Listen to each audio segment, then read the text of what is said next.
Hello. Modern Bihar history के third class के अंदर हम लोग आज कुछ टॉपिक्स डिस्कस करने वाले हैं। इसकी बैकग्राउंड ऑलरेडी हम लोग मॉडर्न इंडियन हिस्ट्री के अंदर पढ़ चुके हैं।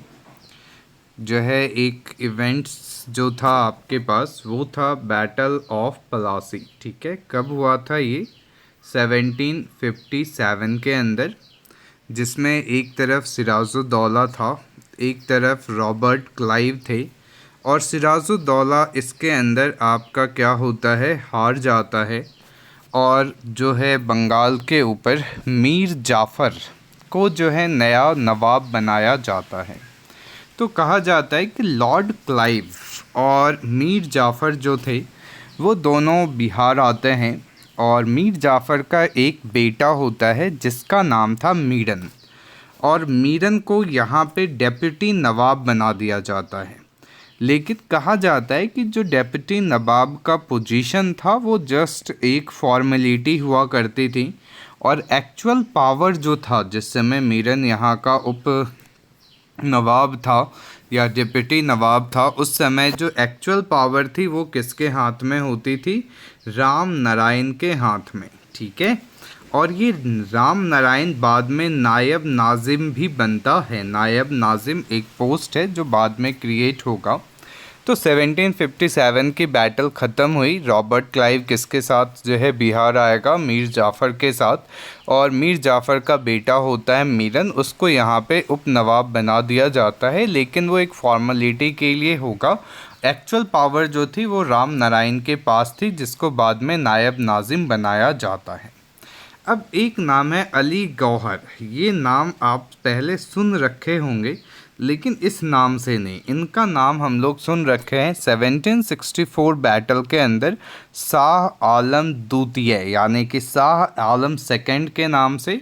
ये जो थे मुग़ल बादशाह थे, मुग़ल युवराज थे पहले, जो बिहार को कंट्रोल करने की कोशिश कर रहे थे, और इसमें उनकी मदद इलाहाबाद और अवध के जो थे सूबेदार कर रहे थे।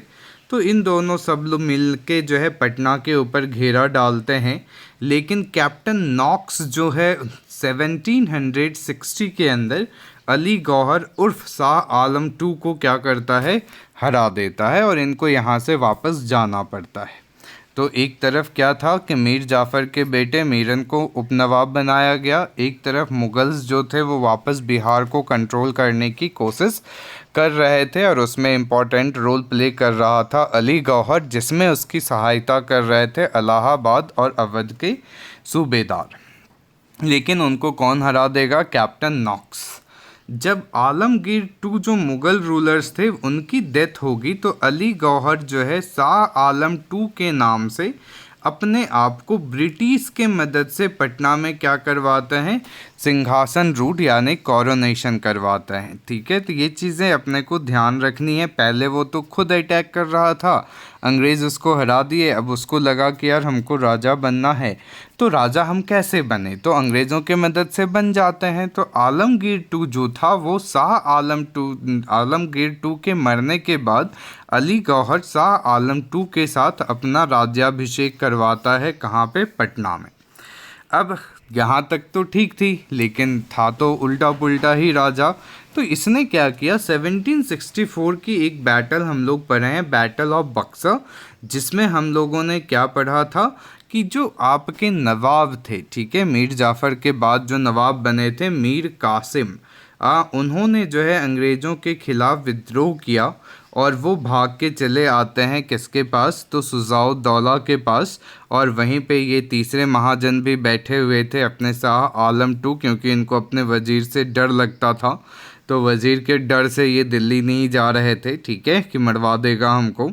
तो ये जो है आपस में तीनों मिलते हैं और फिर अंग्रेज़ के साथ लड़ाई करते हैं। तो हेक्टर मुनरो उन तीनों को कंबाइंड फोर्सेस को बैटल ऑफ बक्सर में हरा देता है, और 1765 के अंदर इलाहाबाद की संधि होगी, जिसमें बंगाल, बिहार और उड़ीसा की नवाबी जो है किसको मिल जाएगी? तो ईस्ट इंडिया कंपनी को। तो यहाँ तक की कहानी आपको समझ में आ जानी चाहिए कि 1757 बैटल ऑफ पलासी, मीरन जो है आता है आपके यहाँ पे पटना को कैप्चर करने के लिए अली गौहर आएंगे, अंग्रेज़ नॉक्स उसको हटा देगा, फिर वो अंग्रेज़ की मदद से अपना जो है शासन संभालने की कोशिश करेंगे किस नाम से, शाह आलम टू के नाम से। और फिर जब शुजाउद्दौला आएगा, मीर कासिम आएगा, तो फिर से ये तीनों मिल करके अटैक करके हार जाएंगे। ठीक है, अब यहाँ के बाद क्या होता है कि ब्रिटिश जो थे एक पोस्ट क्रिएट करते हैं यहाँ पे नायब नाजिम का, और ईस्ट इंडिया कंपनी के द्वारा ही इनको अपॉइंट किया जाता था। अब इसमें जो दो नाम याद रखें, राजा राम नारायण और राजा सिताब राय, तो ये दोनों जो है पोस्ट रखे थे नायब नाजिम का।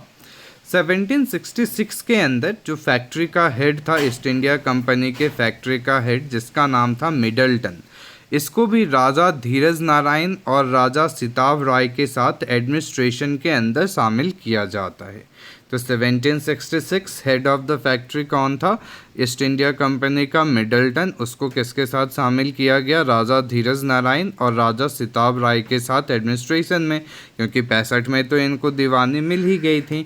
1767 में क्या घटना घटती है कि धीरज नारायण जी को यहाँ से हटा दिया जाता है और सिताब राय को जो है नायब नाजिम क्या किया जाता है, बनाया जाता है, और पटना के अंदर फैक्ट्री का हेड बनाया जाता है टॉमस रमबोल्ड को।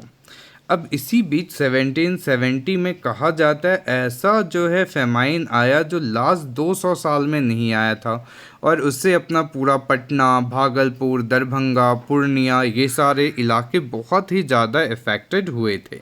अब उसी समय 1770 के अंदर एक रेवेन्यू काउंसिल बनाया गया था ब्रिटिशर्स के द्वारा, कहाँ पे, पटना के अंदर, जिसके जो चेयरमैन बनाए गए थे जेम्स अलेक्जेंडर, और इसके जो बाकी के मेंबर्स थे रॉबर्ट पॉलक और जॉर्ज वेंसीटार्ट। तो कहा जाता है कि जो 1770 में रेवेन्यू काउंसिल बना उसके चेयरमैन हुए जेम्स अलेक्जेंडर, और बाकी के जो मेंबर्स थे रॉबर्ट पॉलक और जॉर्ज वेंसीटार्ट।